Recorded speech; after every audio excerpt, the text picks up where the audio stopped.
Yo, excuse me. Excuse me. What is good? We are back. Some dude. I think this is 218. Make sure you rate, like, subscribe, download wherever you get your favorite podcast.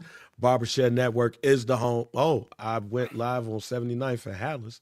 So we gonna move that there because I almost got getting mad at me. Me trying to rush. Excuse me, Scott. But make sure you rate, like, subscribe wherever you get your favorite podcast. That Barbershop Network is the home. It's been a busy last couple of days, Mike. That's how it's been. Hey, bang. What's First going and on? foremost, Appreciate that. Appreciate that. Wish you could have made it. But you was yeah, in Cincinnati. I was in Cincinnati, man. I was being a parent. But congratulations to you and Miriam on getting remarried. You know, Not remarried. I know. fam. I'm just I like Renewal of vows. you guys renewed your vows after 10 years of marriage. That is a beautiful thing. I just want to say congratulations to the both of y'all. I seen the clips, seen videos, I seen pictures. Everything looked great, and you look like I wish I was there just because I just wanted to see reception bang. I want to see what reception bang look like. You know what I'm saying? Like wedding reception, after party, bang. I know you was in mode. So I wish I was there for that. Obviously, you know what I'm saying? I wish I could have seen the whole ceremony. Me and the wife, we wanted to come, but my daughter, she had a bowling tournament in Cincinnati. But I've partied with Bang. I partied with him at his surprise birthday party. I was there for a surprise birthday party, and you know what I'm saying, when Bang is in party mode, he in party mode, you know what I'm saying? So I wish I was there for that. So, but nonetheless, everything looked great. Miriam looked beautiful. You know what I'm saying? You had your suit on, looking real debonair, handsome, and all of that good stuff. You know what I'm saying? So, shout out to y'all, man. You know what I'm saying? And cheers to 10 more and beyond. You know what I'm saying? Appreciate that, man. No doubt. First of all, thank you to my wife of 10 years. Been together for 14, been married for 10 years. It was definitely a lot of stress and anxiety that goes along with just planning something like this. Absolutely. Don't know if y'all know the story, but just to recap it real quick. We got married Valentine's Day and didn't even realize it was Valentine's Day. You know what, Meg? You're gonna always tell that story, and I'm gonna never believe you. Okay, I'm telling you, I know you. Look, I know it's probably true, but I'm gonna call cap on that. Okay, if you would have been at the joint, you would have saw people like, yeah. I just find it very hard to believe that y'all just decided to say, "Hey, babe, let's go to the courthouse to get married," but not knowing or paying attention that it's Valentine's. But no, because I was moving the next day. Okay. Like, so that's the big thing. I moved to St. Louis the next day. Like, I always wanted to do this. She didn't want to move to St. Louis without us being married. We had gotten into a little argument like a week before that. Because I'm like, yo, let's go. I'm not going down there unless we're married. So then we talked about it again, and I was like, well, let's just go ahead and get married then. So we went and got the marriage license, and then we got married, and we didn't realize it was Valentine's Day. We saw all these people. He's like, I wonder why it's so crowded. And then like a little bit later, my brother was like, yo, it's cute that y'all getting married on Valentine's Day. And we was like, oh shit, that's why. And then the next day, moved to St. Louis, and then she came 2 weeks later. So the one of the biggest things that we realized is that in the 10 years of marriage, we really never celebrated the marriage in the way that you should. Mm-hmm. We moved to St. Louis. Then a year later, we moved to DC. A year later, she's pregnant. We move again. We end up moving back to Chicago while she's pregnant. It's been a lot of moving around. Yeah. So before I even go any further, I'd like to thank my wife for sticking around and moving around and dealing with the stress and anxiety of working alongside me with this job and everything that comes with it, with the moving and stuff. I like to thank my wife for just being there. I said it at the wedding. I said, here, I'm not talking to you all right now. if it's not for her. She really has been very influential in the way that I've moved around. She's kept me from snapping on a lot of y'all niggas. Um, she's motivated me. Mike, you saw her there with me at Fresh Fridays, Absolutely. right there by my side, I'm and happy to everything. say that, I was kind of, I didn't seen it. I didn't seen this Yeah, marriage, your relationship through from the beginning. And, I'm happy to be able to say that I've actually been able to witness yeah. it. So, what I'm saying, once again, shout out to Miriam. And I remember me and you was talking after the Viper Crew show that I hosted, and you was like, "Man, you don't never get nervous," and I was like, "I'd be nervous as shit," and you was like, "Get the fuck out of here, like you lying." Like, nah, I do. Um, so it is a little twinge of cap into that. Yeah. The cap is I was never nervous doing anything that she was at because I knew if it was anybody that was going to be able to critique how the show was going and Mm-hmm. to pay attention and all of that, and of course to calm me down when needed, it's going to be her. So it was a twinge of cap to that, Mike. But I told her, and I don't think she believed me. But like a couple of days before, I told her I wasn't gonna last a second. I'm not gonna last a second. And she was like, she think I'm bullshitting. Like, nah, I'm not gonna last a second. Like, as soon as I see you, that's it. Like, I'm gonna cry. Mm-hmm.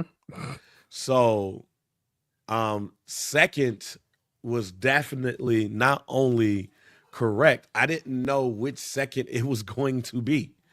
Nigga, I started crying as people started coming down the aisle. Like I was gone.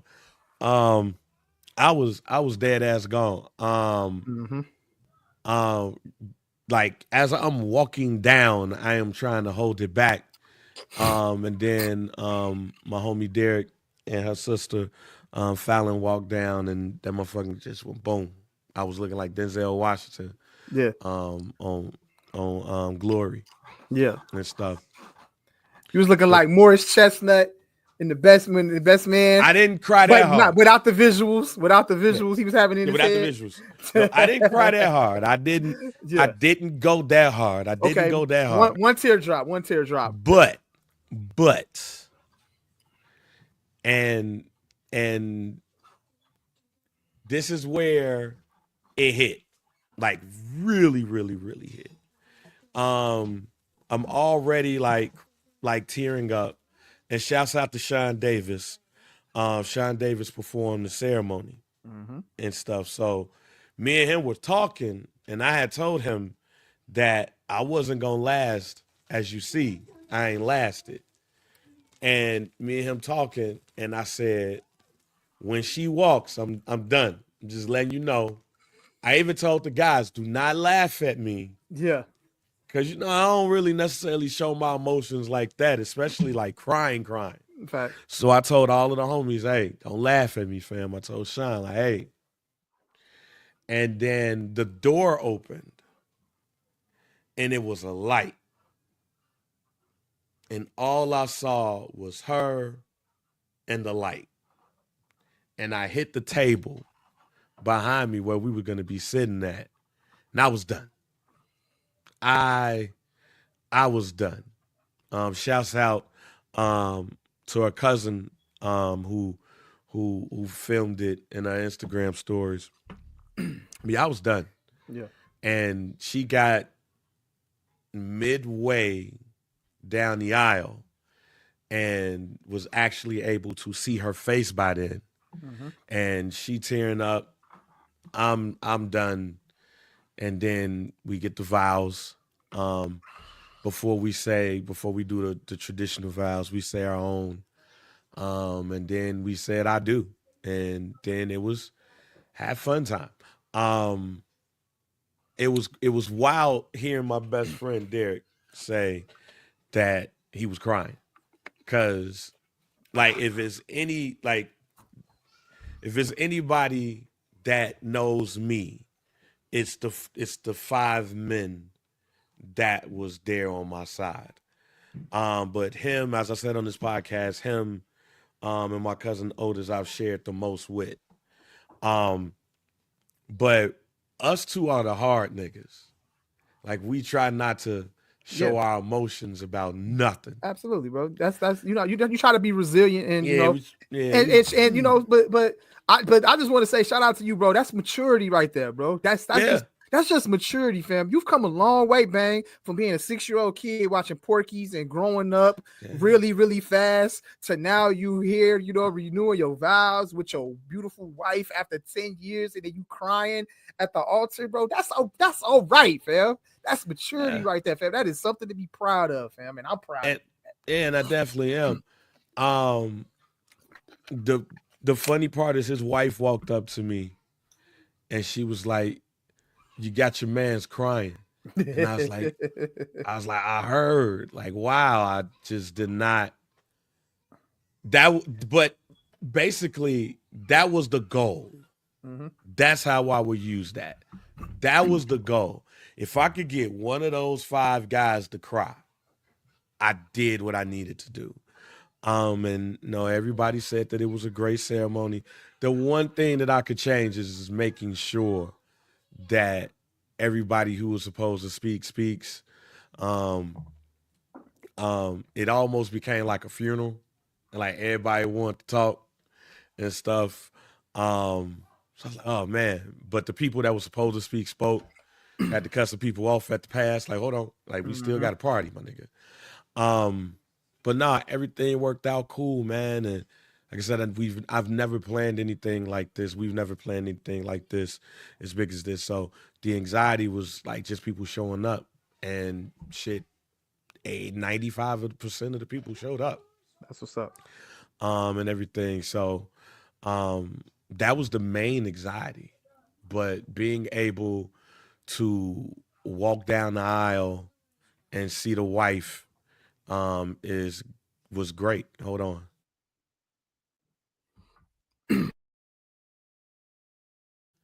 So yeah, like being able to do that was the easy part.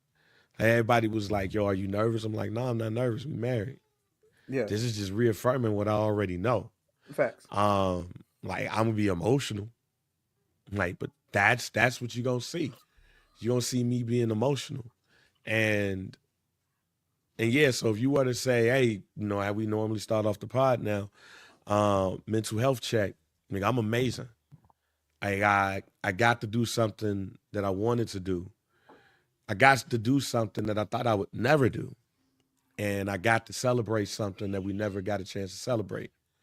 Like, I ain't gonna not gonna get too emotional. You know what I'm saying? I'm not, we gonna do the pod like normal and everything. But the fact that I got to celebrate my wife in this manner was I understand why people do the wedding. Yeah, Like I get it now. Like as many weddings that I went to, I was just like, yeah, just justice of the peace this joint and get it out the way. yeah, Like y'all know y'all gonna be with each other. Like just do it. Um, I understand why now. Because outside of the birth of my kids, Saturday, April 19th was the best day of my life. And there's nothing close to it. hmm, Um, because um I got to celebrate my wife. I got to celebrate our marriage. I got to reaffirm what I already know. Um, and it's like a new chapter.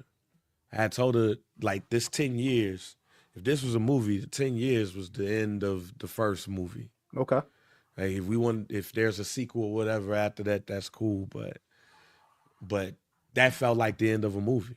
And not like the best man or nothing. Like I ain't about to hmm, say more now. Like it just felt like the end of a movie. It felt like everything was perfect.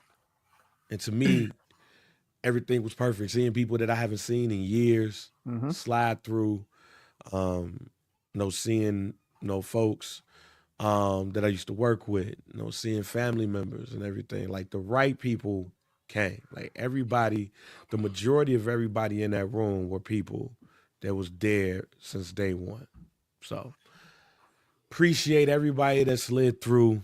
And thank you, a big thank you for everybody who slid through, who And kicked it with us the night before, who kicked it with us the day after. I mean, the night out, the afterwards, mhm. and everything. And appreciate a lot of the words that people gave us and stuff.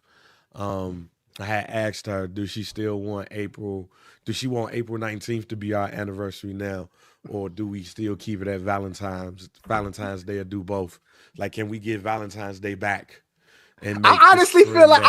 I honestly feel like y'all should just throw Valentine's Day away, just off the fact that it's so close in between, like February to April, like there's a small time span. So it's kind of like, yeah, we know we got married on this day, but I feel like that day right there is the special day. But obviously that's y'all choice. I mean, If it was me personally, I would say throw Valentine's Day I away, I would and just say, from I here would, on out, for the next 10 years, y'all celebrate April yeah, 19th nah. Look, as I y'all would just, wedding anniversary date. look. I would just say that when we got married the first time, I think everything moved so fast, Right. but we was like, it's over. Oh, okay. Hey, we married now. No, Right. Saturday, like like I said, Saturday was just special. I'm not gonna come down from this in a while, ever. Um, so yeah, see, this is emotional, like real happy bang That's cool that though. y'all That's hearing cool right though. now, like dead ass. Like I'm still like I'm still at a high, and it's funny because when I had told her about the light shine, she thought I was exaggerating a little bit, and then she saw the video that her Hmm. cousin recorded, and she saw the light behind her. I was like, "Yeah, I told you I wasn't tripping. Like it wasn't no light behind nobody Yeah. until you walked down." So, so yeah, man, I And I appreciate could that, man. understand what you're saying when you say that you see why people like have the actual ceremony. And I'm kind of see it both ways. I see why people do it because I've been to weddings, and weddings are fun. Like, it's very fun, and very nice and beautiful and everything, you know, of all sorts and everything like that. But also I see why people don't have weddings, and they just, go straight to the courthouse because, like you said, the anxiety of putting together a wedding, making sure that it's perfect, and dealing with guests, and all of the other stuff that you got to deal with when it comes to food or all the arrangements Hey, just the in general. food, yo, But I could just see any family, any couple having to deal with that, and obviously the price. Certain people like to have certain weddings, and shit costs money. You know what I'm look, saying? And some people might not be able to, put together a wedding that look. might, live up to that hype because of Here's the a couple of cost. things, Mike. So I get it from both angles, though. Here's a couple of things on that, Mike. Like, thank God we actually went underneath our budget. That's good. So That's a round of applause for that as well. You know what I'm saying? Hey, that's one. Two, shouts out to Bolingbrook Golf Club. That food was good. okay. I I ate that I cut that chicken. I was like, oh, Master like, oh. Like yeah, like it was unanimous. Like, yo, this food good. It's like, yeah, hey, yeah. hey. Appreciate that. Mm-hmm. And again, like everybody had a good time. Um, so yeah, man, I am still high off of it. Still a high off of it. Still believe I had the most beautiful bride ever. I cried my ass off. Shouts out to Rakim, your former intern. Rakim, who Oh yeah, actually, yeah, yeah, yeah, yeah, absolutely, yeah. who did the filming and the photography and everything. So shouts out to him Definitely. for doing that. So y'all might see me on video in my full Hey, glory, with the there we go. tea and everything. But yeah, nah, I this like I said, this is a high I'm not coming down off of in quite some time, if ever. Y'all have a I'm, like, honeymoon, maybe? Nah, I or mean, hopefully, okay. see how everything go. When Honeymoon we, caps it off. yeah, Like, you got 3 kids. You got to plan some shit. There you go. But yeah, but no, outside of that, like her birthday is on the 1st. Now, yeah, now we gotta it's getting ready for May days. Actually, Right. I say your birthday coming up. You know what I'm yeah, saying? Right me after that. actually forget May days. You know, shouts out to my cousin Vincent. His birthday is on Thursday. Shout out to The Vince. day of the NFL draft. Hey. Sean Davis's birthday is right after that. Miriam's birthday is on the 1st. Shit, my birthday is on the 21st. So hey, we are still going to be in some type of celebration mode. We just ain't doing much because even though we went underneath our budget, we spent money. Yeah. So hey, so that's it. But shouts out to everybody who did that. And that's your recap on that.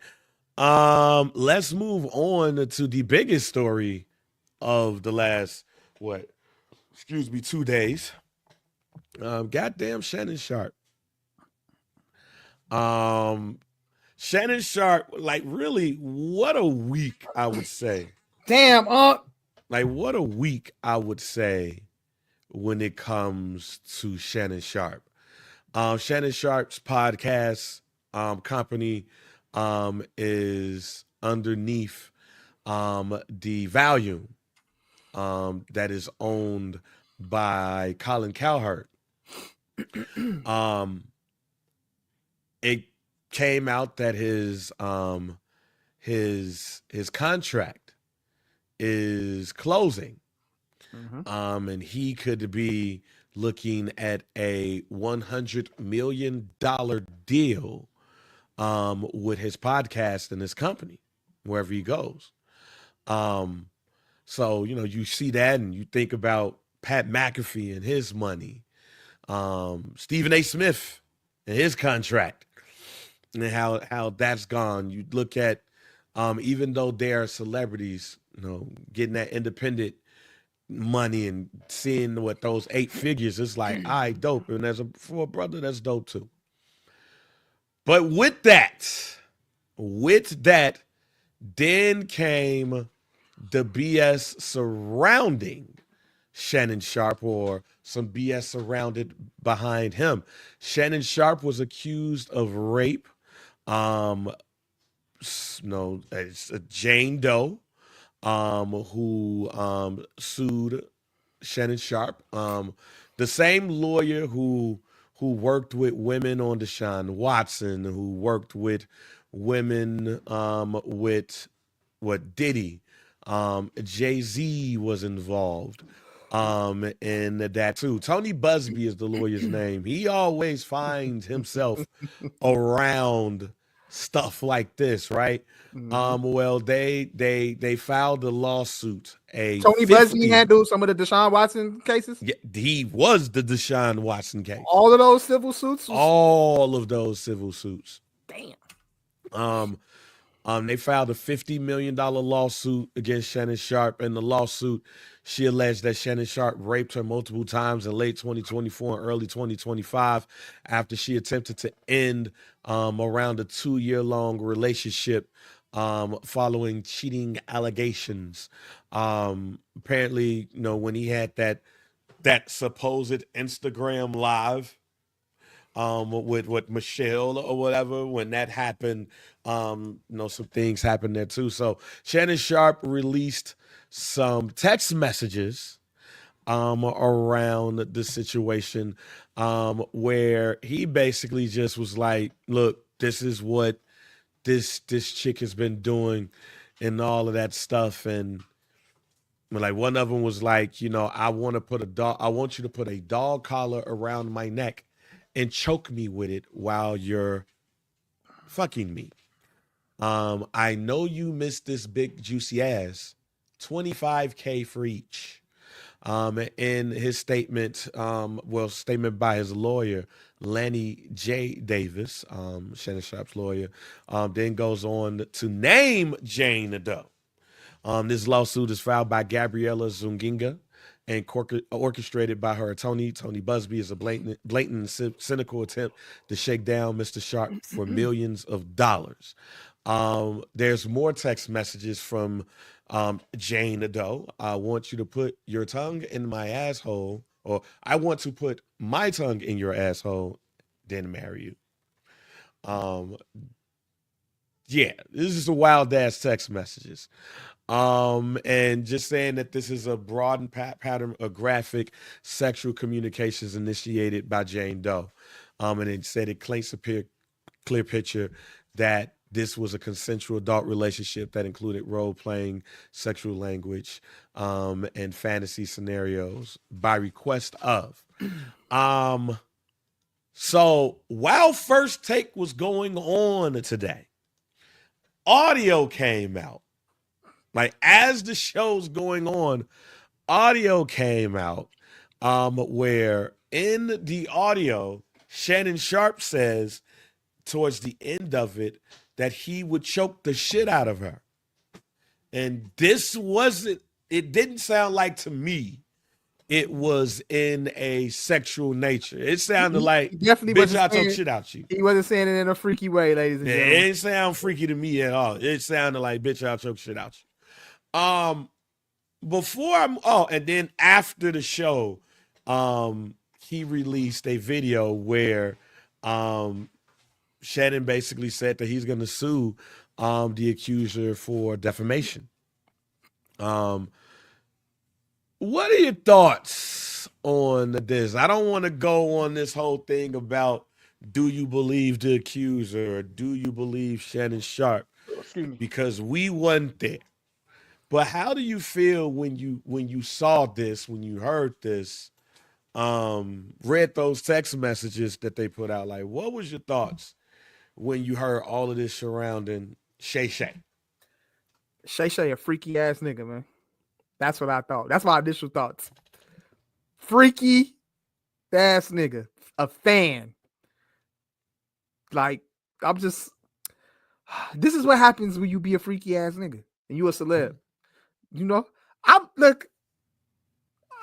all into look, hey man, I've done my fair share of, sending, graphic text messages with young ladies in my days. We've all done it before, but this is a whole type of this is some look, man. The freaky shit gotta stop, bro. Man, you too old for this, man. And you dealing with a young lady as well, like young lady not even old enough to drink yet. Like we gotta make better decisions, man. As adults, I just honestly that's my initial thoughts in this, man. It's like, why don't these celebrities make better decisions when it comes to sex and dealing sexual relationships and everything like that, man? It just seems like it's just poor judgment, and I'm not sure why this is like why do these type of things are happening, and honestly you have to ask the question, like, are you that vulnerable to not see that you're possibly being targeted, by this young lady or ladies or whoever it is that's accusing you of these things? Like, I don't know what goes on in these relationships, what's being said, how you're leading them on to make them think that, it might be more than what it is, like it's got to be some boundaries set, man, when dealing with these women. And you're at a stature of you're up here, you up here. You know what I'm saying? It's only up for you from here, but here we are, fam, and it looks like it's going down for you because you was being over freaky. You know what I'm saying? Possibly with a young lady, and it's just mind-boggling to me, bang. When I see these things, bro, you see these allegations. And like I said, I'm not here to say he did or didn't do whatever it is he's being accused of. But one thing's for sure, he freaky. You know what I'm saying? And along though, you play a real thin line when you engage in certain sexual acts, and they can be possibly like figured like it could be something else. You know what I'm saying? Choking and raping and forceful sex and all this shit like that, bro. Like those type of the way those text messages, come off. Like, it's like y'all into some more shit than just regular sex. So, you know what I'm saying? So, hey, this person probably took that as, took this as a way to use this against you because you made her mad. You know what I'm saying? So I don't know. I just feel like, better decisions need to be made by these high profile celebrities, man, when it comes to their, sexual relationships with, other partners. And, this is just another case of, just, hey, I don't know, man. That's it, man. That's my initial thoughts. Those are my initial thoughts. So, like, I have a lot of other questions though. Like, I would love to see, you know what I'm saying? The obviously he released text messages from her, but what was said. That's what I didn't like. That's what I'm saying. Like you sending text messages just from her, but what was said on the other side of those messages? That's what I didn't like. I didn't like that he put that out there because, one, we don't need to be in the group chat. Yeah, that's absolutely like. But now that we're in it though. Now that we're in it, you ask a lot of questions. Yeah. Like once you put people in that, now it's gonna be questions on everybody involved. Mm-hmm. But the other thing too that I thought that was very interesting is if you listen to his statement that he did after First Take, was he mentioned OnlyFans. Yeah. So I'm like, was Shorty an OnlyFans model? Like you 56 years old and you staying in an OnlyFans model. Like that's so poor decisions, G. Poor. When you work for a certain company and you're making all of this money, I'm gonna stop you right there, Mike. I don't give a damn. I don't give a damn if he worked for ESPN, NBC, ABC. Stop at 5. Stop at 5. Like, stop it. The fact that you are 56 years old, my G, and you are constantly going after Monique was right. On the episode of Club Shay Shay with Monique said, stop messing with these young girls. Go ahead and get you that's what his ass should have did. Mm-hmm. But I also believe that celebrity adds to this. Like celebrity adds to this. Like Donnie said, do you know how many fine 35 plus women that are out there that work in sports? Like Shannon Sharpe, I ain't gonna say Shannon Sharpe could have whoever he want. I ain't saying that because we don't know. Because a lot of people think he out here switching both sides. Mm-hmm. A lot of people think that a lot of these chicks are beards. Mm-hmm. Maybe he switched both sides. Maybe I don't know. Because he clearly over there talking to one side. Mm-hmm. Clearly doing that. The issue that I do have is that you 56 years old. You got to change some of that too. Like you and the homies can't be around here being the old niggas at the club. Or wild behavior. Like you can't be the old niggas at the club. You can't be the 56-year-old niggas that's trying to scoop the young college sophomore that's over there. Because that college sophomore sees dollar signs. You can't be the person that DMs the OnlyFans model because that OnlyFans model see the dollar signs. Because in one of those messages, she said $25K for each cheek. So clearly he was paying the 5. And apparently there's a report that came out that he offered $10 million for her to not file a lawsuit. Did you see this report, man? And for me, this is me. I've always said this. I ain't got the money to prove it, but there's a couple of things you can't accuse me of, and I'm not going to fight it tooth and nail. And one of them is rape. If somebody were to say that they were raped by, I don't care if I go broke, I'm fighting that. That's why I respected the hell out of Jay-Z for what he did. Like, we know where we come from, and we know when there's certain people that's accused of that, how you looked at and what could possibly happen to you. Absolutely. Shannon Sharpe know where he come from. Like, Shannon Sharpe know where he come from. And I can tell you, based off of those messages and based off of what we now have an idea of, a B-Dot, shouts out to B-Dot, says that it's time for have a problem or resign from ESPN. Oh, no, he ain't going to resign because that company is making too much money for him. Stuff like that, getting away for certain things, because this is a civil trial. This is not a even though, let's be real, even though if she says this happened in 2024, if she said rape happened in 2024, she could press charges now. This right now is in the circle of yo, you can get arrested for this shit today. And let me ask you this too, Bang. Like it's not. Go ahead. Real quick. What we gonna see though is that rehab. What we gonna see is after the draft, B-Dot.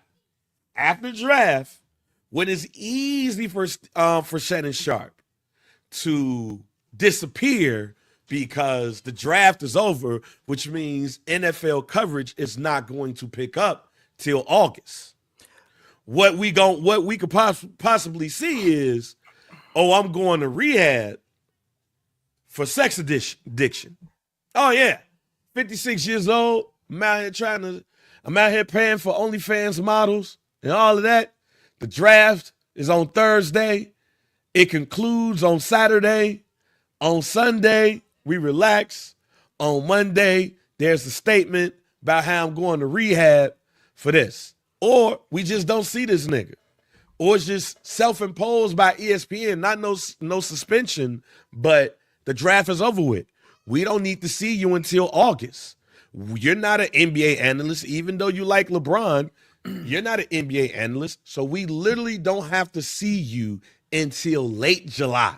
But see that's why I was going with that too. But it's funny you say that too though, because he doesn't just cover football when he's on First Take. He's covering all sports. They're talking about everything when he's on there, even though football is his specialty. But like he's on there regularly. But that's why I was going to ask you, like, how does this affect his job right now? Like, is that possible we could see him be suspended or like? Oh, he ain't gonna be suspended. Like I said, he ain't gonna be suspended. But as far as what if we get more? What if how much can ESPN take of more proof or whatever it is that might come out about this situation to ESPN has to do some type of damage control? You know what I'm saying? As far as like how much longer can we go with this where more evidence is being presented to us, or more women got to come out. More women got to come out. Just like with anybody else. Like and I got something to say about what Shannon Sharpe said about Tony Busby too, where he might not be wrong. But let's look at it like this. Let's just go with the people involved in Tony Busby lawsuits. Gonna make this extra specific. Deshaun Watson. Deshaun Watson did not fight this shit. He paid the $5. Mm-hmm. It was 26 women. They all, 25. It was a lot of women. They all reached settlements. It was one beat out. Molly gonna interview him first. No shit. I can tell you right now. It ain't gonna be Molly, because that's where we gonna have a problem. I'm gonna get to that. So we segues for later. Go ahead. Segues for later. First off, it has to be multiple women for that to happen, right?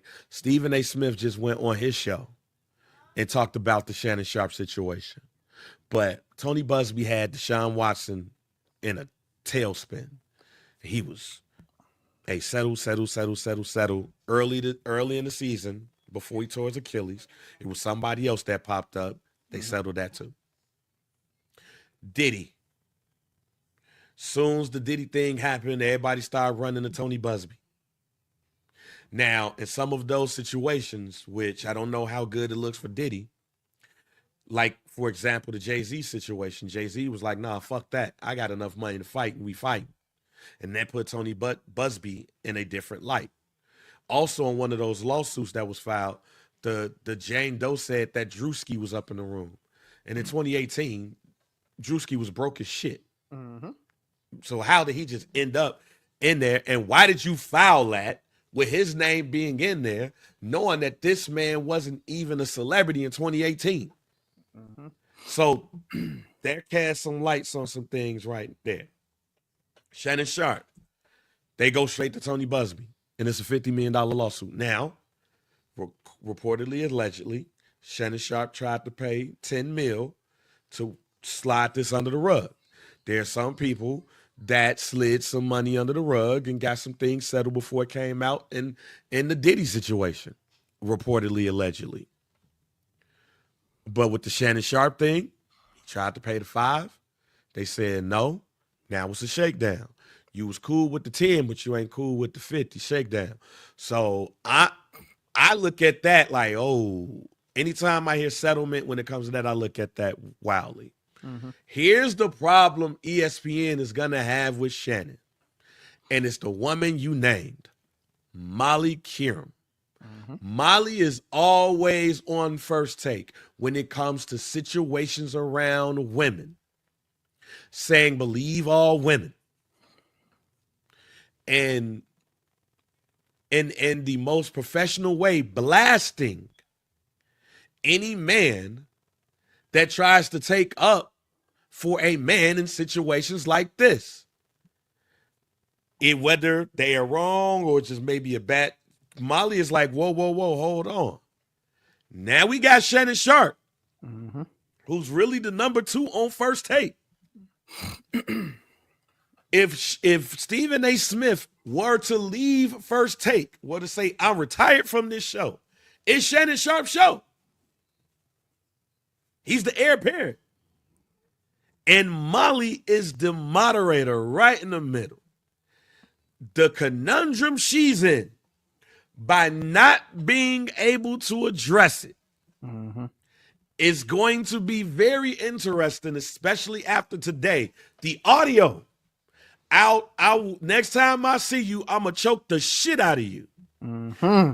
This is the same Molly Qerim that says a man put his hands on a woman, he shouldn't be in the league no more. First Take gonna be interested tomorrow.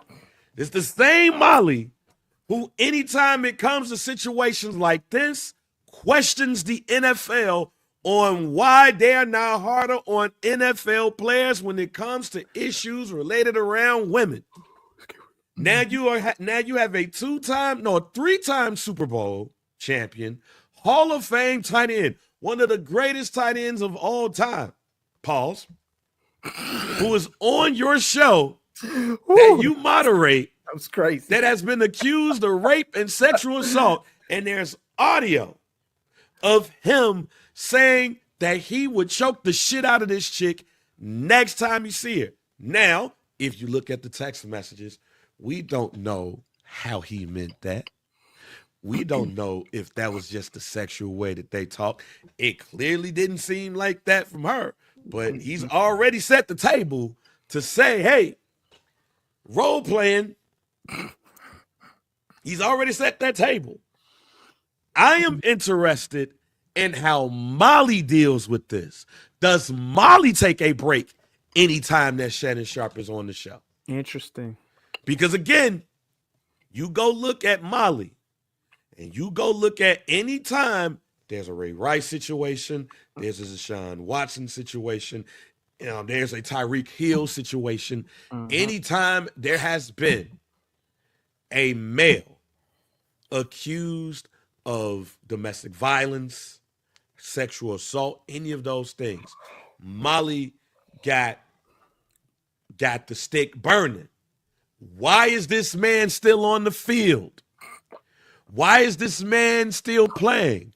Why is the NFL not harder on their players when it comes to sexual assault, rape, domestic violence? How can you get more time for steroids and weed than you would domestic violence? Mm-hmm. Now you got that audio of Shannon Sharpe saying what he'd do. I want to see what Molly does. I want to hear what Molly wants in this. You're guilty until you're proven innocent. Just like Deshaun Watson, Tyreek Hill, Ray Rice, all of those other players. And with some of those players, hey, you got some proof and stuff, all that. But now that audio is out, and again, that audio came out while First Take was on. That's wild timing to me. I feel like I honestly, that's why I asked, like, how could this possibly affect Shannon Sharpe and him being on First Take? Because I especially what kind of position that puts ESPN in. Do they remove Shannon, suspend him, or something like that? Because I honestly can see this. I can honestly see more evidence being presented to us, more of like the footage or Oh, audio. he thought the sex tape was coming out. That's what I'm saying. Like, I honestly feel like this is just the tipping point of what could possibly be. You know what I'm saying? I honestly, I'm not confident in the fact that Shannon Sharpe could walk freely from this. And you know what I'm saying? I honestly feel like it's more to this. And I honestly feel like that this how old is this young lady now? How old is she? I think she might be. I mean, I don't know. I'm guessing in her early 20s. Okay. I feel like she ready for war. Like this ain't no, all right, I'm just doing this for the bread. Like I want to see, like she actually like willing to step up to the plate and present, you know what I'm saying, true facts and evidence in this shit, bro. So honestly, it just feels like more and more could be on the way. And all of it won't look good for Shannon. So I just kind of I'm interested to see, how ESPN plays this. You know what I'm saying? Do they continue to like have him on air while this is going on? Because what if another bombshell drop in the middle of First Take? That's just that's calculated right there for you to drop the audio while First Take is on. People watching First Take, and then you scrolling Facebook, and then you hear audio of him saying he choking a woman now, bro. Like, I'll choke you, like threatening to choke a woman while he's literally on the television. That is crazy. That's crazy, bro. So it's very crazy. But again, man, you 56 years old, man. You gotta settle down. Bruh, I remember when Shannon like first really got popular. I thought he was I think I seen a picture that went viral or something like that of him and Eddie Murphy ex-wife. Was Eddie Murphy's ex-wife. Nicole Murphy. Yes. I think like it was like a rumor that they was like seeing each other. Here we go. Now I was like, I was like, that's the type of women that so wait a minute. I'm not in fear of what might pop up. I'm not going but not going not gonna share my screen. But the internet go internet. Cause he did say that shorty name was Carly. Mm-hmm. So if you go on the internet right now, if you go on Dama's Live News, there's a photo of it. Look, man, love who you love. Do what you got to do. Wait, who is this? Is the picture of the young lady? Apparently. What's the website? Go on Twitter at Dom is Live News. That's the that's the Twitter handle. That's the yup. Now if this Dom is the shorty, DOM. Yep. Dom is Live News. If this is the shorty that is accusing, this is Dr. Umar right here. Yeah, that's one of them. But yeah, because Dr. Umar said that you're gonna stand by him, but no more snow bunnies. I don't think Shorty is a snow bunny. I would think that with Gabriela Zunginga, she's probably of Latin descent. All right, this is but where's she at with this outfit on? Is it a parking garage? That's what I'm saying. She's with a trench coat on. That's what I'm saying, fam. You're getting taken by OnlyFans personality. Shannon. I'm not shocked by this though, bro.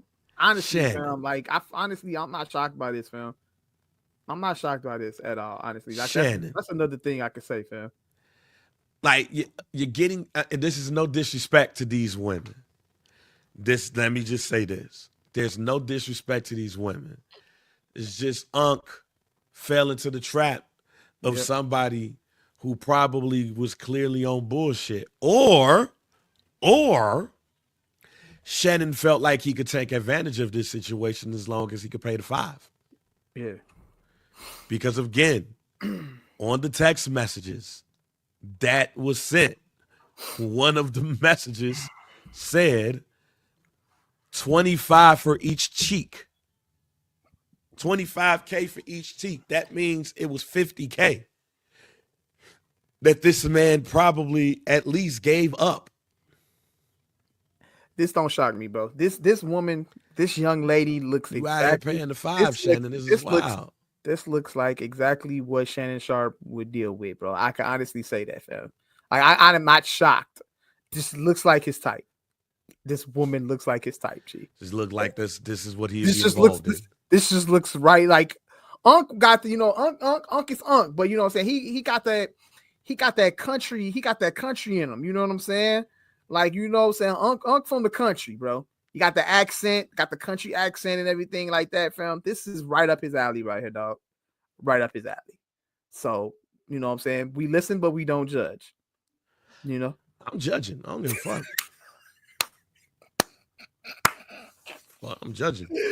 But this looks like exactly what Unc likes. This is his type, G. You know what? And watching him do interviews, like I can honestly say, like watching him, I think I watched a little bit of the. I don't watch none of the interviews. I always check the clips.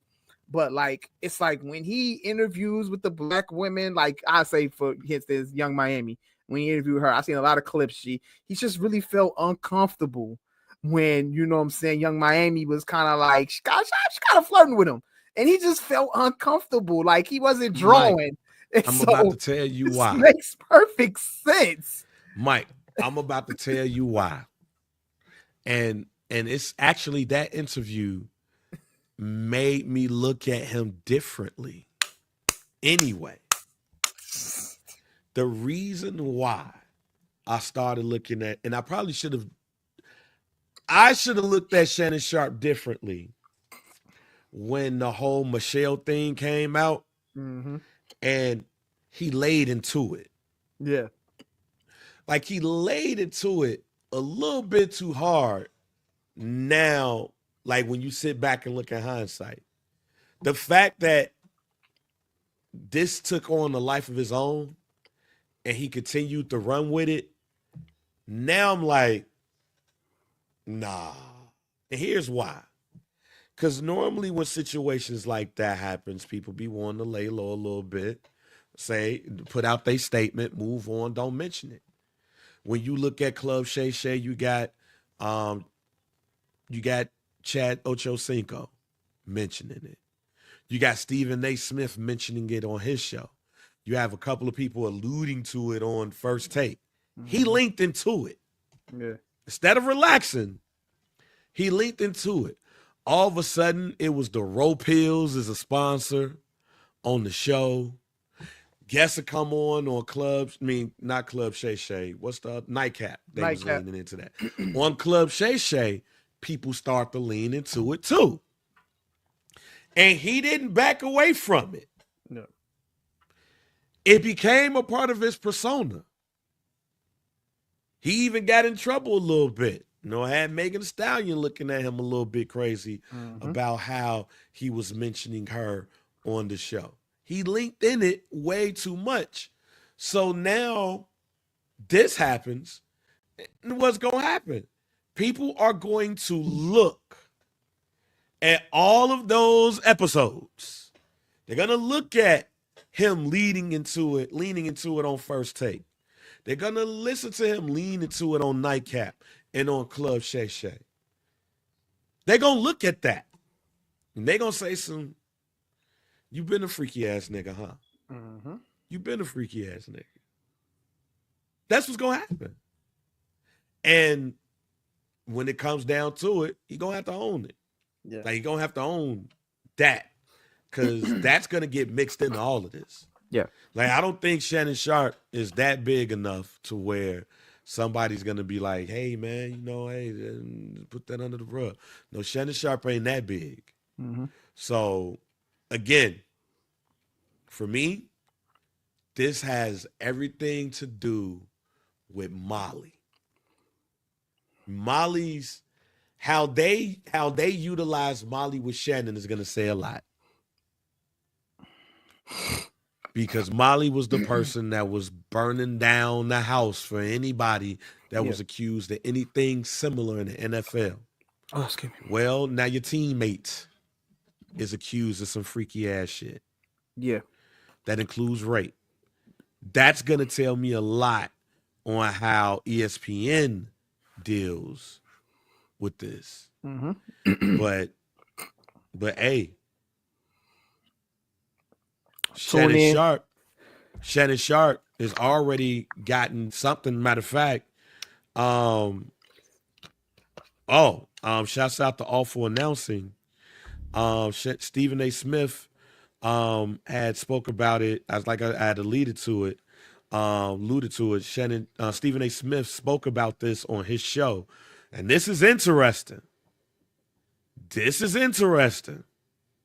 remember, this must have been today. Yes.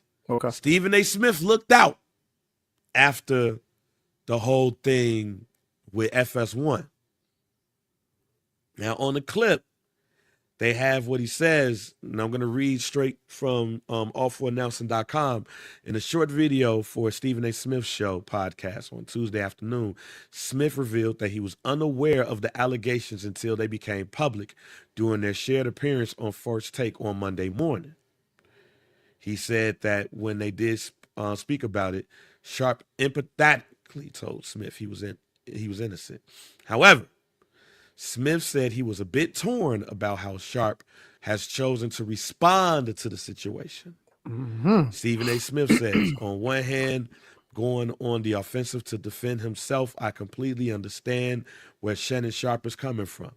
On the other hand, when his legal team issued out the press release on X yesterday, and they spoke about her. They mentioned her name, and they revealed some of those explicit text messages. That was uncomfortable, and I don't know if that strategy will work. In particular, Smith does not like the Sharpe's use of the phrase shakedown to describe the woman's accusations during an active civil lawsuit, while continuing to appear on First Take in Sharpe's various digital media properties. Smith gave credence to to Sharpe's argument that the accuser, Tony Busby, represented plaintiffs alleged heinous crimes from other black men like Jay-Z, Sean Diddy Combs. Pause. That's where I was going to come at when it comes to Tony Busby. Justin Tucker, kicker for the Baltimore Ravens. Now, let me first say he could take on any case he wants. And I don't think that Justin Tucker has been sued. He's been accused. He ain't been sued. At least I haven't seen any lawsuits. So for anybody to say, hey, and you ain't representing any of the women, they have to file lawsuits. We don't know. Yeah. But it does look funny in the light when you see high-profile black men, and there's one lawyer. Basically, Tony Busby is turning out to be the male Gloria Allred. For those who don't know who Gloria Allred is, she's a famous attorney who represents women in cases similar to this. Only thing is Gloria Allred was getting money from anybody that was doing it, going up against anybody.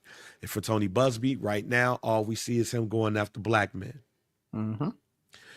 But Shannon Sharpe, while he might be one of the big three in this, Stephen A. Smith had a lot to say about Jay-Z doing something similar, except not putting the accuser's name out there. He did something similar in getting out in front. I see where Stephen A. Smith is coming from. Leave that shit at Jane Doe so you won't be on no shit. Yeah. But in a lawsuit where a woman said that she's filing as Jane Doe, you put her name out there. So he don't know. But that's why I, again, even more now, look at the moderator on First Take. Hey, man, if Shannon ain't on First Take tomorrow, don't be shocked, ladies and gentlemen. Right. That's what Shannon, this is NFL draft. He won't don't be shocked if you don't see him tomorrow. This is NFL draft week. If we don't see Shannon Sharpe on Fuck First Take. If we don't see Shannon Sharpe on ESPN for the rest of the week, something's wrong. Mm-hmm. Your premier, let's be real, your premier NFL analyst, because he talks football on First Take. If he's not on that show, fam, on draft week for the rest of the week, hey, I don't know what to tell you, Mike. Mm-hmm. Other than something's foul, Something ain't something's right. afoot. And I'm not gonna lie to you. Either ESPN is gonna look at the moderator and say, we don't want to put Molly in a situation like this. So Steve, we got to pair you with Dan Orlovsky or Marcus Spears or Ryan Clark. We need to call in Ryan Clark and Marcus Spears. Yeah. They're going to be Shannon Sharpe on today's show, this week's show. If we watch First Take anytime this week during draft week, you don't see and you see Stephen A. Smith say, "Hey man, we got Marcus Take on here. We got Marcus Spears on First Take, and we got my main man Ryan Clark. First Take is in the house. Holla at your boy." And he don't say Shannon Sharpe. That's a quiet suspension. That's a quiet, yo, we gonna chill. Now, let this boil over. Now, before we move on, here's what some men is gonna consider a double standard. Joy Taylor. Joy Taylor was sued. And was she sued or mentioned? I think she was. No, she's in the lawsuit. Okay. I thought her name was mentioned. Okay, Joy Taylor is in the lawsuit along with Skip Bayless. How funny how this shit works. Yeah. You're right. Along with Skip Bayless, and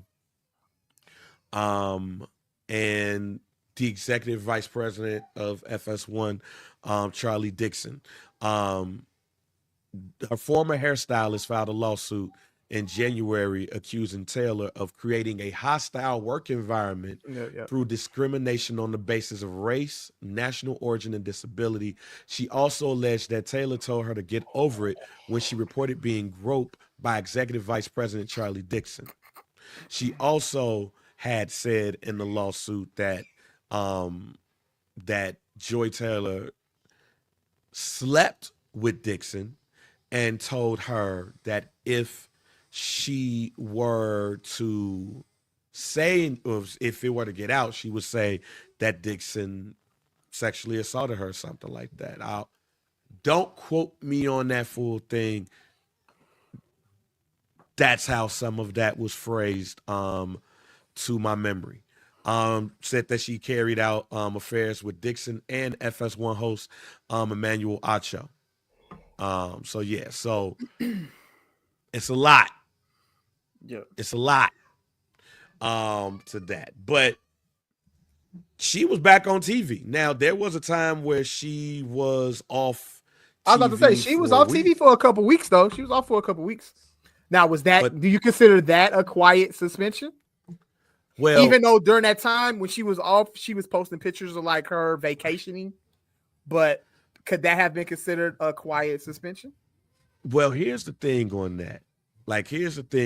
When you look at that, when you read into all of that, that didn't happen within that. Yeah. It happened later. Yeah. It happened later. When the lawsuit came out, she was on TV the next day, but wasn't it like some days after where she wasn't on TV? Or was she not on TV right after that? She was on TV right after that. Right, but then wasn't it like a day or two? No, it was months. That was last month. That lawsuit came out in January. Right, and then she was on TV all after that. Like, it never was a day that she wasn't there. Yeah. Until she took the time off. Yes. Okay. So yeah, that's the part where it's like. But maybe it's that like FS1, like, look, we not gonna make it look like you in trouble, so we'll leave you on TV for these first few weeks. Then after that, then you take some time off. You're just gonna like So, well, look, reportedly, allegedly, they're working on the settlement. Okay. Like they're working on the settlement. So the hell, little do we know they could have been working on that settlement while she was out, Right. and that's why she was out because they was working on the settlement with old girl. And then now she just announced the second season of her podcast. And that's the podcast that old girl was on there with her. You know what? I think it was, but I think they changed the name of it though. I think I don't know what happened with that too. Like I don't Taylor know. Rooks. So did Taylor Rooks just distance herself from Joy Taylor, or like did they have a riff or something? Because that shit just kind of just disappeared quickly. I feel like Taylor Rooks heard about something and she kind of like, you know what, we still cool, but I'm gonna do my thing over here. You know what I'm saying? And then Joy just continued to just take on the reins of the pod. But yeah. No, all I will say is this. There's going to be somebody that's going to be like, oh, we got some, okay, here we go. What happened, man? Here we go. We got some new text messages. Oh, shit. See, what did I say, shit. What did I say? I said, I'm reading from. Now I got to share the screen, y'all. This is going to continue to. I think this is why. This is just the tipping point right now. I was about to move on to Damian Lillard playing tonight. Shay will not be your first take the ball. But here we go. TMZ just put it out there. Shannon Sharpe accuser confronted him over alleged rape. No means no. Shannon Sharpe's accuser confronted him over alleged 2025 sexual assault with newly released text message showing the woman told him, no means no, Shannon. The convo took place on the evening of January 2nd, 2025, the day Jane Doe alleged in her lawsuit that Sharpe raped her. And she left her name in that bitch. But I cried when you left because I begged you to put a condom on and not put it in my ass. And you didn't listen. I don't care what our history is. No means no, Shannon. I don't know how to process this. Looks like Shannon sent the text message said, can I call you later?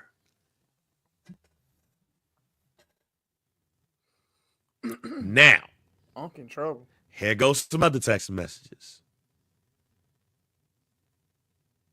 Here's the other joints. There's text was released to TMZ Sports along with 100 others on Tuesday afternoon. Most of the text messages show what appears to be kinky, consensual sexual relationship between the two. I want to be abused, daddy. Wow. I want some hardcore BDSM action though. I want you to tie me up like this and abuse me, daddy. And there's a photo, and stuff. But when Mike, when you hear the term, no means no.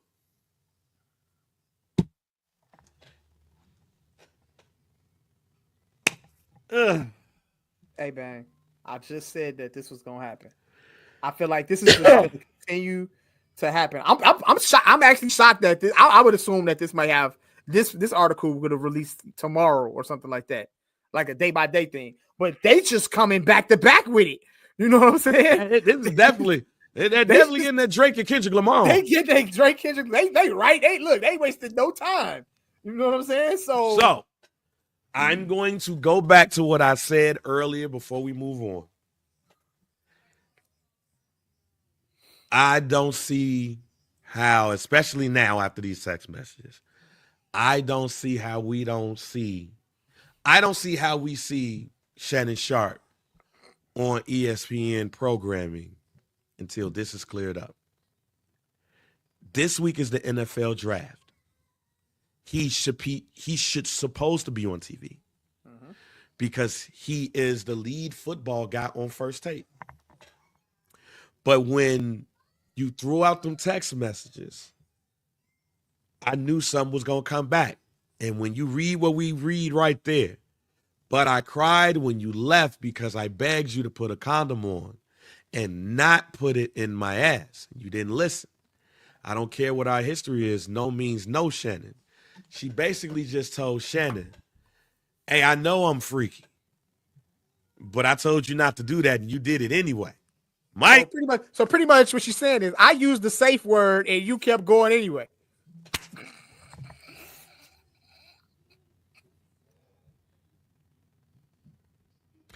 And all he did in this text message from what we've seen is, can I call you later? Misunderstandings don't absolve shit like this. I'm going to say this again. I don't see a world where Shannon Sharpe is on First Take because Stephen A. Smith is going to get a call from Molly Qerim and she's going to be like, nah, we can't do this, Jack. Yep. Because as much as I lean into how men should be held responsible for their actions when things like this come, and this dude gonna come on TV, and either he's gonna have to go, I'm taking a vacation. Either he takes a vacation, or I'm gonna take a vacation. And it's bad timing for Shannon Sharpe. Why? Simply because that deal that he can, a potential $100 million deal. Also, this is NFL draft week. He's supposed to be on TV. This right here being put on the Summer Jam screen, Mike. I think Unc's in trouble, y'all. Unk in trouble. Unk in trouble, y'all. All them awards and the Webbies and BT and Essence Awards, all them. Man. Oh man. We was loving some Shannon Sharpe. Now look at us. Life come at you fast, bro. Life comes at you fast, Mike. Hey, man, I wanted to actually get to this earlier, but this happened. And this was kind of an offshoot on something that we had talked about a lot earlier in the show. We definitely had talked about like songs that we feel like that are classics, but we hate. They're just terrible. Yeah. And stuff. And the Joe Budden podcast had talked about it for a bit. And one of the things they talked about is apparently like Joe Budden was at a barbecue or whatever with, he said, Angie Martinez and Mary J. Blige. And a couple of songs came on and Mary J. Blige was shitting on these songs. One of the songs that she shitted on was one of the songs that I hate. And that is Return of the Mac. Now, I'm not going to come at this in the way that I think that you think I'm going to come at this. I know for a fact, before you even get into like Return, I know you kind of godfathered this conversation. Yeah. A long time ago. Like, we weren't really having this conversation until one day you posted on social media. I can't remember if it was Twitter, Facebook, or what, that you expressed your hate for that song. And obviously when you say things like that, even back then, you know what I'm saying, people looking, as soon as you say you hate a song, motherfuckers like, oh, you're a hater, da da da, you know what I'm saying? Like, that's a great song, da da da. But you had your reasons. And you're not denying, you know what I'm saying, how whatever I know people record it is. I know people love Return of the Mac. Yeah, but go ahead. I hate Return of the Mac. Absolutely. I understand why. But here's why this conversation specifically is so complex. Yeah. Mary J. Blige has a couple of songs in this conversation. Yeah, and I think a part of the conversation as well is they say that a song that you hate that's very popular, but you could also, like, if you could actually just erase that song from history, you never have to hear it again, and you're okay with that. Like, what song could that possibly be? I can tell you right now, one of those songs one of those records is Family Affair. Mary J. Blige. Family Affair. I can understand why people might feel that way about that record. Mike, I hate that song too. Okay. That's definitely in the top 5 of get this song the fuck up out of here playlist. Family Affair is a terrible song to me. Jesus. I get that it makes people happy as Happy Mary J. Blige and all of that shit. I get it. That song's Huff with a capital Huff. That's right on. Hey, that is in my top 5. Okay. Return to the Mac is number 1. Okay. Other songs that they named on there too, like Party Up. I didn't know Party Up was a diss song until they mentioned that. I don't know. I ain't watched the whole thing, but I was like, Party Up is a terrible ass song. And that's number 2. I hate Party Up. But Family Affair is top 5. Like, how dare Mary J. Blige be the pot here calling the kettle black? Maybe Mary doesn't know that people feel that way about her song, about that record. You know why people like that song? They only like it because of hateration and holleration in this dancery. They only like it because that line is funny. Yeah. And she says there's no more drama in her life. So people are happy that Mary J. Blige is drama free. Yeah. At least for that song. Outside of that song's terrible, Mike. Okay. Is there any other songs that we need to add into classic songs that we hate? I have a few. What you got?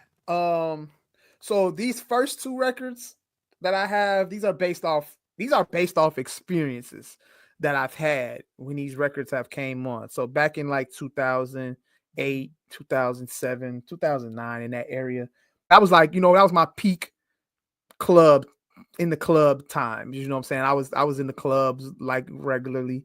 I was interning at GCI. I was young, you know what I'm saying? We used to go to all the parties and all of that stuff like that. So, this was a fun time for me. But one of the records that used to come on in the club that I hated so much, bang. The first one is Swag Surfing. I hate that record so bad, and I hate it when it got played in the club, because at a time like when you're in the club and the DJ doing their thing, DJ rocking and shit like that, and then you play that song and everybody just started doing the fucking this shit. I hated that shit so fucking much, bang. So yes, Swag Surfing is one record that if that record got took off all DSPs, if it never got played on the radio again, if it just got erased from history, I would not have a problem with that song being deleted out of my memory forever. So that'd be one. The next one that I hated, this is you might I don't know how you feel about house music, but it's one. I'm not a house music guy. All right, me neither. But there's one specific house record that used to come on. So it used to be, and my memory serves me correct me. This was always at the Green Dolphin, and shout out to DJ Mustafa. Mustafa. Yes, shout out to him. He played this regularly. What was the one? Hey, hey. I hear you say. It was how did that song go, bang? Is you talking about the song that Ye sampled? No, not that one. Hold on. This one. This one. This is.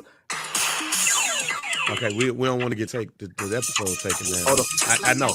Yeah, that record right there. When that record came on, it was always a time when he did like a little house thing. I hate that record. Hey. I hate that shit too. Please get that record the fuck out of here. Like, please. I always hated when that record came on in the club. And that was like just a moment where, you do a little house mix. That was one of the other records. I got one more. This is like a for sure, get the fuck out of here record. And this record set men back. I think I said this on the pod too, but I said this on the pod before. But this record set men back centuries. And that's Mario Winans, Diddy. I don't want to know. That record. Oh wow. That record needs to be erased from history. It needs to be erased from history altogether. That is one record that set men back, because what type of grown man will get on a record and sing that he don't mind his woman cheating on him as long as he don't find out about it. I mean, I mean nothing, babe. You can't justify it. It was lyrics. You can't justify those lyrics. I don't want to know if you're playing me. Keep it on the low. Because my heart can't take it anymore. I mean, I kind of get what he's saying. You're giving your girl the go ahead to cheat as long as I don't find out. I don't feel like he giving her the go ahead unless I miss the lyrics. Bang. He's giving his woman the go ahead. I gotta listen. I gotta look at the words. I gotta look at the words. It's been a while. I don't need to read the lyrics to you real quick, G. You pull up the lyrics, bro. He's giving his girl the go ahead. Hold on. Let's go to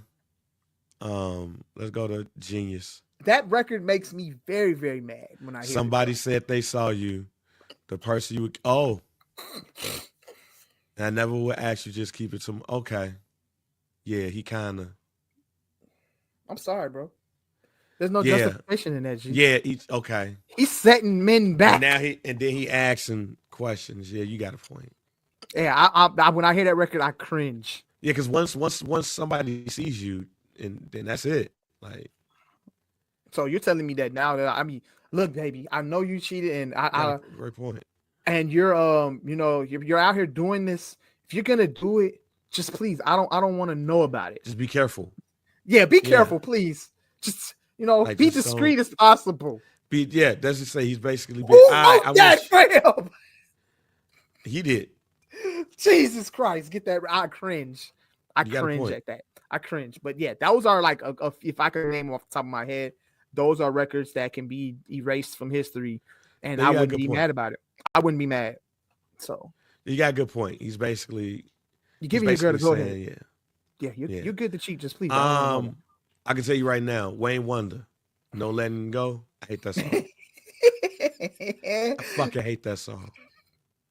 That I hate that song, and I really truly believe that if you are a reggae lover, you should hate that song.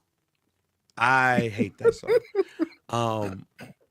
That would be actually number 4 on my list. Okay. So songs that I know y'all love it, but I hate it. Number 1 is Mark Morrison, Return to the Mac. Number 2 is DMX, Party Up. Number 3 is Mary J. Blige, Family Affair. Number 4 is Wayne Wonder, with No Letting Go. Number 5 is Tony Braxton, Just Be a Man About It. Fucking hate that song. I hate that song. I had a chick when I was just trying to tell her we just cool, and she told me, just be a man about it, like Tony Braxton say. And all I'm thinking is I am being a man about it. I'm actually being upfront. What are you talking about? Just be a man about it, like Tony Braxton. I am. Like, why are you even bringing up this song? I hate that song. Yeah. Like, what is the point, Tony? Like, just saying love should have brought you home last night. We're better for it. But I hate Tony Braxton. Just be a man about it. Don't play that. Okay. Don't play that. I even hate the fact that Dr. Dre is on this song, not rapping. And I don't even think he produced the song. Like, what is the point? She just needed his vocals, huh? Yeah, why? Why? Okay. Is there any other song that we need to add? Usher, Trading Places.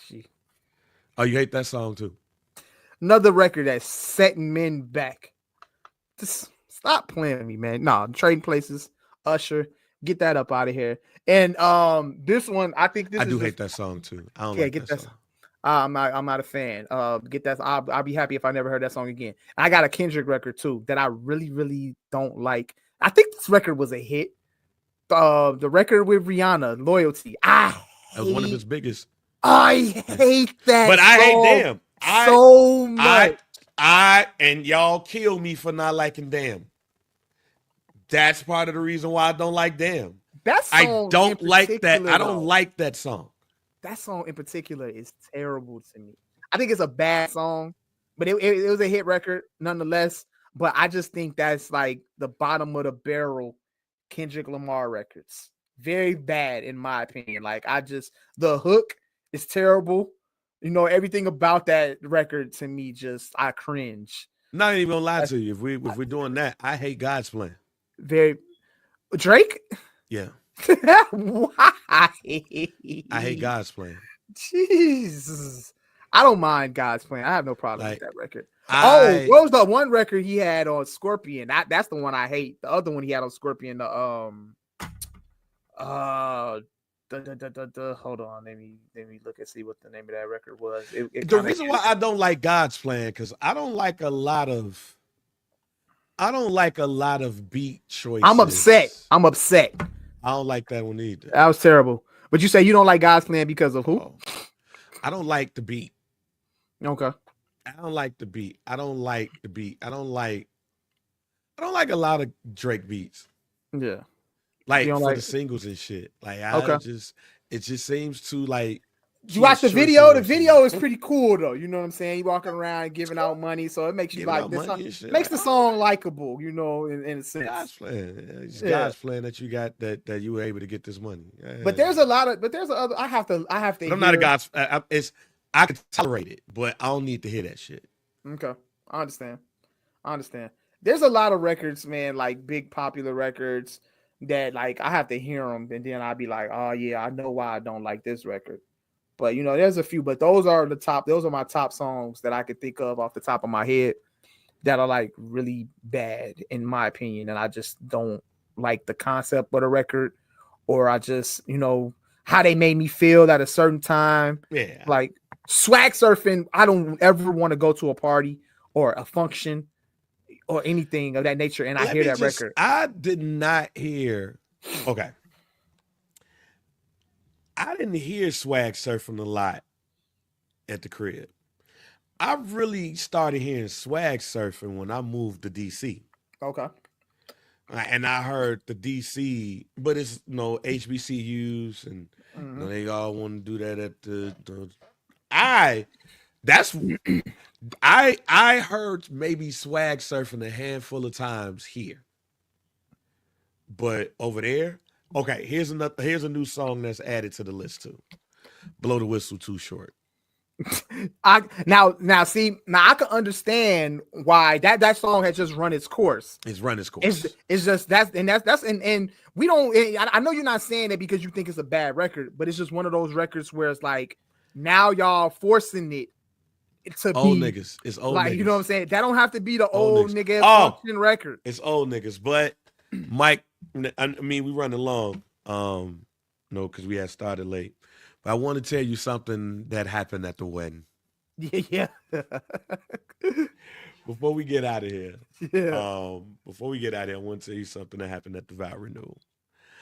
The DJ played Keep Sweat, Make It Last Forever when we was about to cut the cake. So he didn't know. He had no idea. No. Damn. And only a few people in that room knew the story. So when they heard Make It Last Forever start playing, you saw a couple of people go, oh shit. I said, hey, turn that shit off. I wish I was there because I would have that shit off. I would have had your back on that one. I would have said, hey, DJ, hold on, stop what we doing. I'm not going to explain, but we're going to have to cut that record off. I get what you're doing. But, let's switch it up. I wish I was there for that. Oh, my God. Yeah. That is crazy. Turn that shit off. And he was like, oh, damn. I was like, yeah, turn that shit off. Long story. But yeah, we get that up out of here. So, yeah, there was a Keep Sweat moment at the Vow Renewal. That is great. And that shit promptly got turned off. That is great. Nope. Great. I'm good. Wow. So we play another song to cut this. We already know that anything Keep Sweat related, Bang don't like it. Song. Yeah, play another song. Before we do any hot takes, Pascal Siakam got thrown to the ground. And there was almost a fight. Some technicals there. Indiana is beating Milwaukee right now, 36-24. Damian Lillard is back. Also, Peyton Pritchard, guard for the Boston Celtics, named Sixth Man of the Year. Okay. So there's that right there. Any hot takes, man, before we get out of here? I don't really know. I haven't really got anything, but I could see. I could see. I say this with the NFL draft. Who you think approaching. your team's draft? Honestly, I don't know. I think we probably who gonna would you go like for them to draft? I kind of wanted them to get Genty. I want a running back. I want a fresh running back. So like Omarion Hampton from North Yeah, Carolina. I'm cool with cool with any fresh running back. Any fresh running back, yeah. Because if we just signed Miles Sanders and buddy from Denver, forgot his name. That's what I'm saying. See, that's the problem right there. We sign and recycled running backs. I wish they get a fresh one, but I think we probably gonna go wide receiver. I mean, we don't have Brandon Cooks anymore. Brandon Cooks went to New Orleans, so we really don't have a number 2. So if they went and drafted a rookie wide receiver, I wouldn't be upset about that in the first round. I'll be cool with that. So I don't know specifically who they're gonna possibly get, but I can see a wide receiver being drafted first, and I'll be okay with that. But I was gonna say to my hot take that with the draft approaching and kind of like seeing the talks around Shedeur, you can honestly say, anybody who really knows and pays attention, I don't think it would be a shocker to anybody who really knows if Shedeur falls like low first round or not even be a first round pick. I don't know. I ain't saying that might happen, but if it did happen, it wouldn't necessarily be a shocker. So I don't know. We got to see. A lot of people are probably going to be making trades, ups and downs. So I don't know. But the hot take is, if you don't see Shedeur Sanders go in the first round, don't be shocked about it. I think he's a first rounder. I think he can. I believe that Shedeur Sanders will be a great NFL quarterback in the future. But if you don't see him drafted in the first round, don't be shocked about it.